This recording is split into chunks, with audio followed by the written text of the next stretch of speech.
Pada zaman dahulu kala, di salah satu daerah di Gorontalo, tinggal sebatang kara, seorang laki-laki yang bernama Lahilote.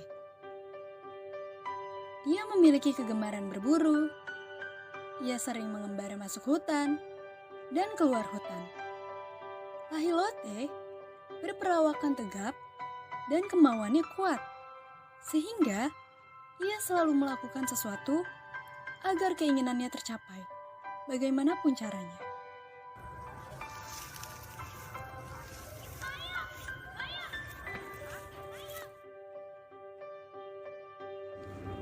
Ketika sampai di tempat asal dari suara yang didengarnya,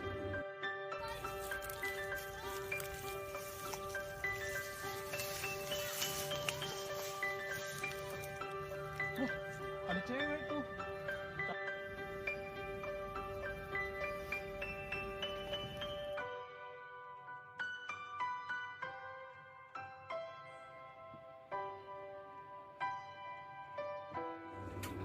kini tahulah Lahilote bahwa mereka adalah putri kayangan dari langit yang turun ke bumi. Lahilote kemudian selalu berkunjung ke telaga dan mengamati untuk mencari tahu kapan para putri dari kahyangan akan datang ke kolam itu. Lalu, hari yang ditunggu Lahilote datang juga. Di satu pagi yang cerah setelah turun hujan, 7 putri kayangan itu kembali datang ke telaga yang indah dengan air jernih itu. Mereka sama-sama melepaskan pakaiannya dan masing-masing masuk ke dalam telaga. Dengan riang gembira sambil bersenda gurau, mereka berenang mengitari telaga yang indah itu.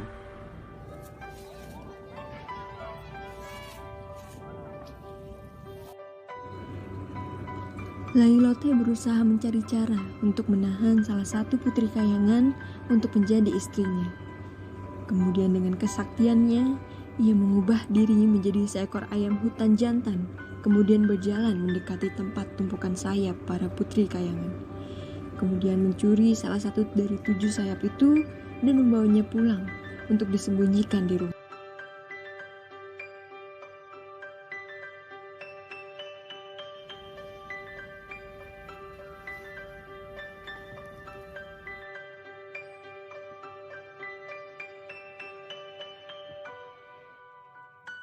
Alangkah terkejutnya salah seorang di antara gadis itu ketika menyaksikan sayapnya tidak ada lagi di tempatnya. Sementara temannya, satu demi satu, berangkat melayang meninggalkannya. Maaf, kami harus meninggalkanmu karena kami harus kembali ke istana. Salah satu sang gadis dengan hati sedih dan masih mencari pakaiannya. Wahai Dinda, siapakah namamu? Wahai Dinda, tenanglah. Mungkin sudah nasib Tuhan, engkau akan bernasib seperti ini. Tenanglah, di sini ada aku. Aku akan menjagamu. Dinda, akulah yang akan menjagamu. Lantas, siapa namamu? Dan dari mana Dinda berasal? Wahai Dinda, maukah engkau menikah dengan diriku? Keduanya kemudian berangkat menuju rumah Lahilote. Setelah beberapa hari di rumahnya, Boylode Hulawa masih tidak menemukan selendangnya. Dan ia juga tidak pernah lagi melihat saudara-saudaranya datang kembali.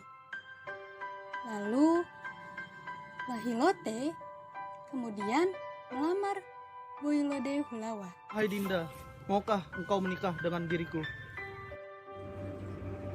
Boylode Hulawa pun menerima pinangan sang Lahilote. Setelah itu, mereka pun menikah. Mereka akhirnya memiliki rumah tangga baru yang rukun serta damai. Lahilote setiap hari melaksanakan tugasnya sebagai petani dan berburu. Boylode Hulawa melakukan pekerjaan memasak, mencuci pakaian, dan urusan rumah tangga lainnya. Lahilote berusaha agar usaha pertaniannya kian bertambah. Maka ia bekerja sepanjang hari tanpa mengenal lelah. Menyaksikan dan merasakan hal itu, Boylode mulai berpikir dan merasakan betapa berat hidup di bumi. Semua harus dikerjakan sendiri, harus mencari nafkah sendiri. Jika tidak demikian, akan kelaparan.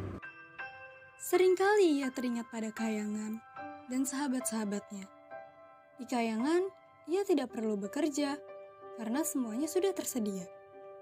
Sangat berbeda dengan kondisi saat ini, yang harus bekerja sebagai istri. Ia harus memasak, membersihkan rumah, dan lain-lain. Semua pekerjaan itu tidak pernah dilakukannya di Kayangan. Boy Lode tak henti-hentinya merindukan negeri Kayangan, kampung halamannya yang ia cintai. Tetapi, bagaimana cara untuk kembali masih sulit untuk dipecahkan. Sementara itu, kolam untuk pemandian mereka tak pernah dikunjungi lagi oleh saudara-saudaranya.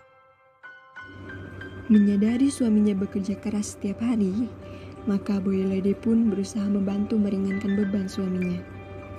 Menggunakan ilmu kesaktian yang dimilikinya sebagai putri Kayangan, ia bisa memasak dengan 1 butir beras saja untuk santapan dirinya dan suami selama 1 hari.